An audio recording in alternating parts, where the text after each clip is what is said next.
Hi, it is me, Bishop Jeff from Camp Gilgal TV. Wonderful time to be with you. It's been a while.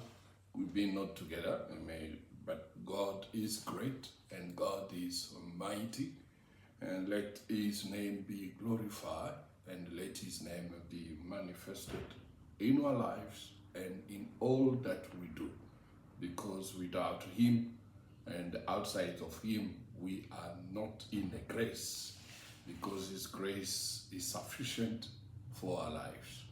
If it is your first time you come across this channel, the Camp Gilgal TV channel, I kindly request you to subscribe, and once you subscribe, you like the video, and once you like the video, you share it to all your social media platforms.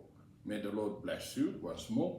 May the Lord protect you, and may the Lord provide for all your needs. He is the Lord that provides, Jehovah Jireh, the El Shaddai. We thank Him and blessed.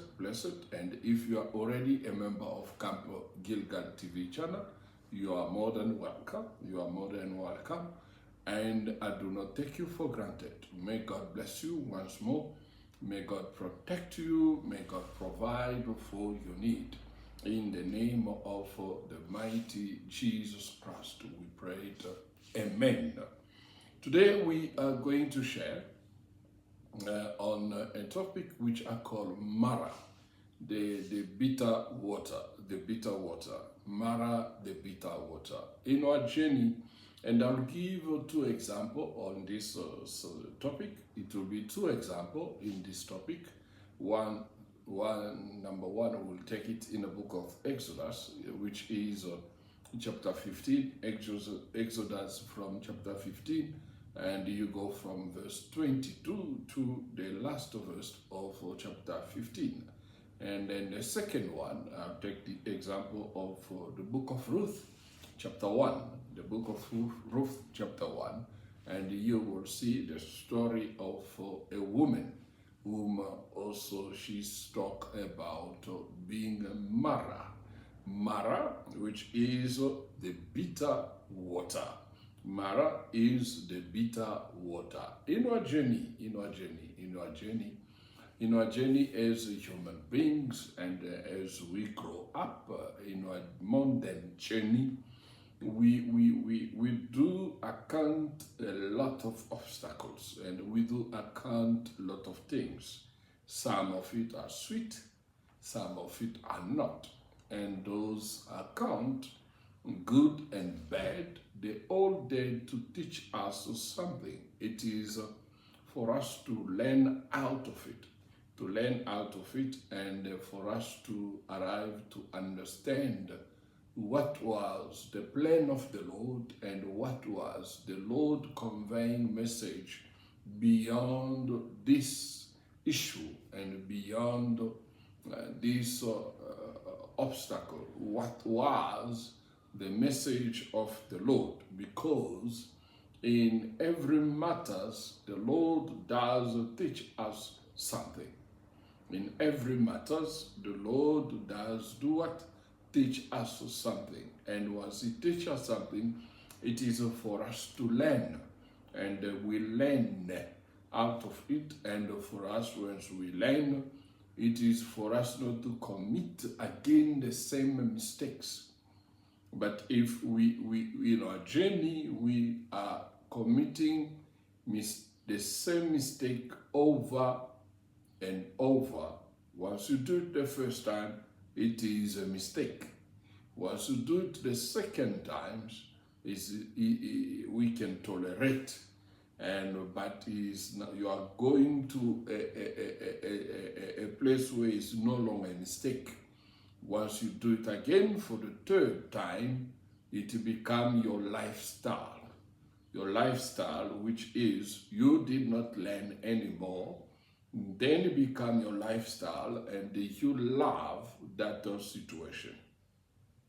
The book of Exodus, the book of exit, when they came out of Egypt and they are going to the promised land, the land of milk and honey. That is the land the Lord has promised them. But between Egypt and the land of milk and honey, there is a journey. There is a journey. I always take it in a type of us also in this journey. The Egypt is the world that we were before. In a type of the world we were before, we become born again. And once you become born again, you exit the world. You exit the world, but you still in the world, but you are no longer of the world. You exist the world, and then you going toward what? You're going toward your promised land, which is the heaven. I always put it this way. God has promised Israel the land, but God has promised the church the heavens. Now, in between you getting out of Egypt, which is the world, a type of the world, and for you to get to heaven, there is a journey you need to endure. And there is a journey you need to endure, and in that journey you need to learn. In that journey you need to learn, you need to be wiser how to master your journey, and how to be a master of that journey. It can be financial, it can be social, it can be financial and social and spiritual. You need to master these three fields, which is spiritual, financial, and social. You need to master it. And for you to master it, you need to be careful not to commit one mistake after the other. You need to learn. And once you learn on that, you became somebody very, very better, and you master it.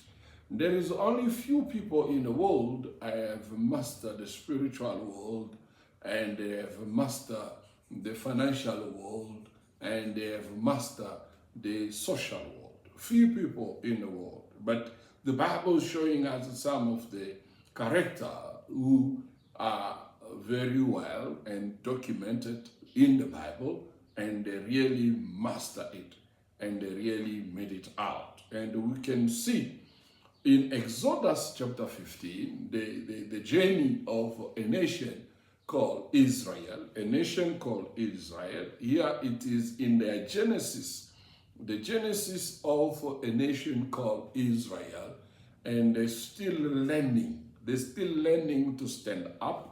They're still learning to overcome obstacles. They're still learning to become adult. But they have a great God, a great Yahweh. They have a great Yahweh. They have a great leader, and they have a great king, and they have a great everything that is the master of the whole universe, Jehovah himself, leading them. Now the Bible says in verse 22, so Moses brought Israel from the Red Sea, and then they went out of the wilderness of Shur, and they went 3 days in the wilderness and found no water. Now in 3 days they did not find water. In 3 days they endured 3 days without drinking water, or their provision of water which they have when they came out of Egypt was still with them, maybe for a day, maybe for a day and a half. But the Bible is telling us in 3 days they did not find the water to supply to the provision that they have. Maybe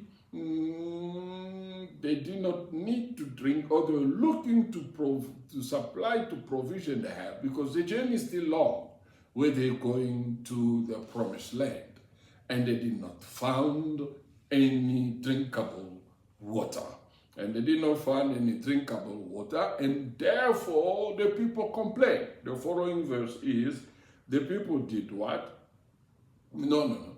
In verse 23, when they came to Marah, they came to a place called Marah, and they could not drink the waters of Marah. And they could not drink the water of Marah because the water was bitter. That water tasted very bitterly. It was it was bitter, and that bitter water, you cannot put it on your tongue even to swallow it. You can't swallow that water because the bitterness of the water, it will make you to puke.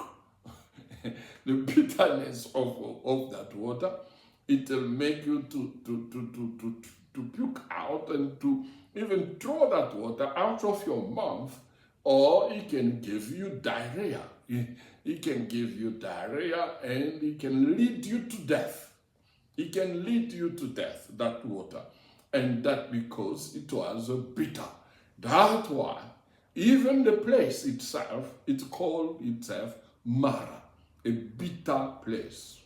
Marah, a bitter place. They arrived to a bitter place and they found water. Water was there in abundance, but that water in abundance was bitter. And you can take this image. You can take this image. You are in a house where everything is. Everything is. The fridge are full, and there is money in account. There is AC that is blowing cold and hot air for you according to the weather of the day or the seasons. You are well equipped, but the house environment is bitter beside the abundance of everything that is in that house. But it is a bitter house. It is a bitter place. It is very bitter because there is a trouble inside. That's what the Israelites they found. After 3 days of journey, of not finding a water, a drinkable water, they arrived in a place. They found the water, but it was a bitter water, and they complained. And they say, what shall we drink? What shall we drink? Same with us. We complain even though we are in a place of abundance. We complain. You go today to those who call themselves, I do not believe on that, developed countries. You go to those who call themselves developed country. You go to those who call themselves richest country in the world. You go to those who call themselves the greatest country in the world. I can assure you, you will find poor people. I can assure you, you will find homeless people. I can assure you, you will find people who go to bed empty stomach because they are in a place where it is the greatest country, in a place where it is called the richest country in the world, but they are in a Marah place where it is bitter. I can assure you, you go to this developed so-called country, you find people killing themselves. I'm not encouraging suicide. I'm not. God forbid it. I'm not doing that. But you find them dying because they are in a bitter place. Same with the Jewish people here. Millions of them. Husbands, wives, women, children, their animal, they found an abundance of water, but it was a bitter water. Bitter water. And they screamed to Moses, what shall we drink? What shall we drink? But there was the water there. The journey became bitter. They become bitter. The journey become bitter. They become like chameleons. You know, chameleons change color according to the environment to where it is. Where if the environment is red, it will be also red. If the environment, the grass is red, is green, it will be also green. That's how chameleons adapt themselves. But then the place was Marah, bitter. They become bitter.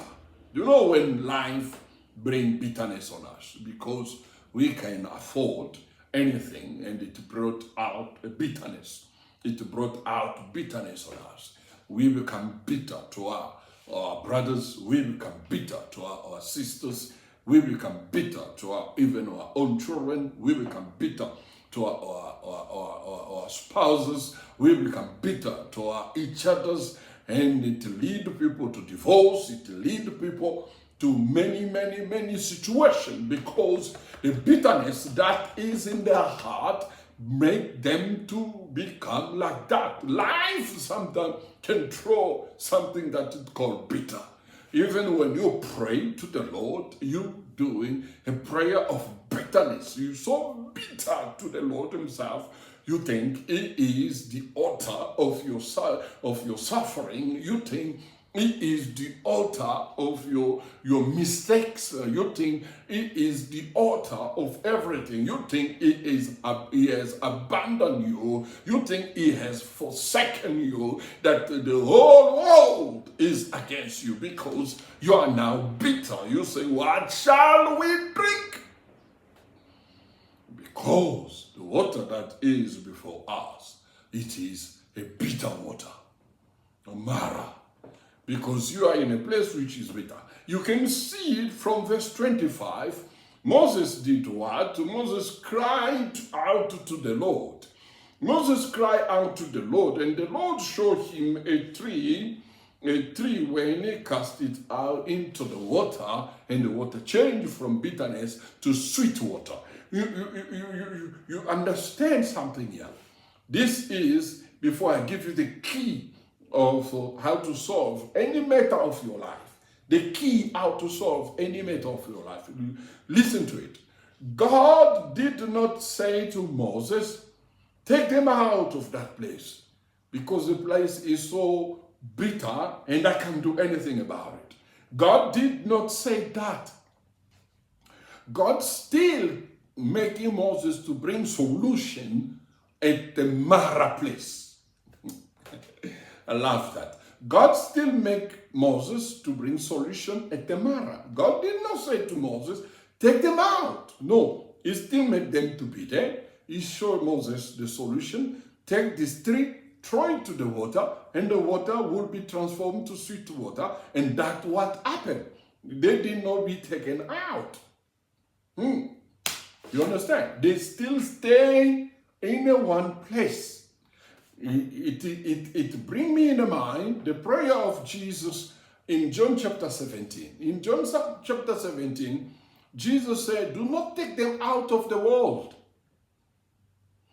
We always going to be in this world before the Lord come and take us up. We always in this world. Any matter we encounter, it is in this world. And it is up to us to do what? To cry to the Lord. And the Lord will bring wisdom in our mind to bring solution to the matter that we encounter in this world. And once we brought that solution, then we do what? We master our social issue, and we master our spiritual issue, and we master our financial issue, because the spiritual dictate to the physical, and the spiritual dictate to the natural. And that's how it is. The spiritual is the spiritual, and the natural is the financial and the social issue. And once it is mastered, we master it. Now, verse 26 is the key. If you did not catch anything, catch this one. But do not forget to subscribe and to like this video. Verse 26, Moses said this to them. And he said, if you diligently heed the voice of the Lord your God, and do what is right in his sight, give ear to his commandment and keep all his statutes, I will put none of these diseases on you which I have brought on the Egyptians, for I am the Lord who heal you. I am the Lord who does what? Heal you. You must do one, first of all, do diligently. Heed diligently his voice. What is his voice? It is his word. His word. For you to bring solution, it's not the sacrifice that you do to the papas out there. It's not the sacrifice. It's not giving every. God does not say if you give offering. God does. It's good to give offering. I'm not against that. God does not say if you give money to somebody. It's good to give money to somebody. I'm not against that. But God's saying, if you diligently heed the voice of the Lord, I'm not just saying that. If you diligently heed the voice of the Lord, if they didn't heed the voice of the Lord diligently, they were not even going to ask, what shall we drink? Because they will know they have the answer. Yesterday is in the mercy of God. And today and tomorrow, let's go, tomorrow, it is the providence of the Lord. Do not worry about tomorrow, because it will take care of itself. Do not worry about tomorrow, because it is in the providence divine of the Lord. Today, it is in our hands and the grace of God. That means we need diligently to hear from the Lord, diligently to heed the voice of the Lord, diligently and to follow his commandment, diligently to keep his status, and once we do that, all those diseases that God has brought to the nation of Egypt, in the nation of Egypt, will never gonna be our portions. And once is not gonna be our portions, and the Lord, he will be the Lord that do what? Heal us. Healing is broad. Healing is broad. It's not only physical healing, it is also spiritual healing. It is also social healing. And I'll conclude to this. In the book of Ruth, there is a woman called Naomi. Naomi and his husband, they decided to immigrate. Immigration, I'll take a little bit longer today. Sorry for that. Immigration, when people immigrate, the first reason of people immigration is what? It is for better life. Better life. We immigrate for better life. That's why some of us are found in a foreign land. We immigrate for better life. What the first reason of immigration is better life, better opportunity, and better place, better environment, and better. And in conclusion, to better your life. Naomi and the husband, they immigrated to better their life. They have 2 kids, 2 boys. They have 2 boys. They immigrate to another nations, and once they were in a nation where they immigrated in Moab nations, and the children grew up and they got wife, then disaster starts striking. The husband died. After the husband is passed on, the 2 kids of Naomi also died. Naomi found herself alone to a foreign land. She found herself alone in a foreign land. The man who brought her to that places is no longer there. The kid who's supposed to sustain and to supply for a need in that foreign land, they're also dead. And she said, what can I do? She decided to go back home to Bethlehem. Bethlehem, the meaning is the house of bread. If there is no bread today in the house of bread, because yesterday there was bread, we have a hope tomorrow you'll have a bread. She go back to Bethlehem. And the journey going back to Bethlehem, she changed her name from Naomi, which is pleasant, to Marah, which is bitterness. Now connect to what I already said before. Connect the dot from what I already said before. She became bitter. When she entered, the people said to her, is not this Naomi? Is not this Naomi? It's like a mockery kind of.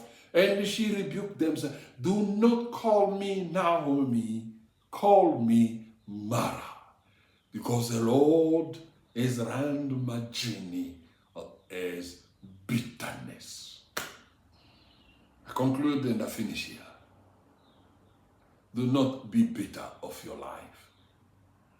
Call yourself Naomi. The Lord will change that bitter place to a sweet place.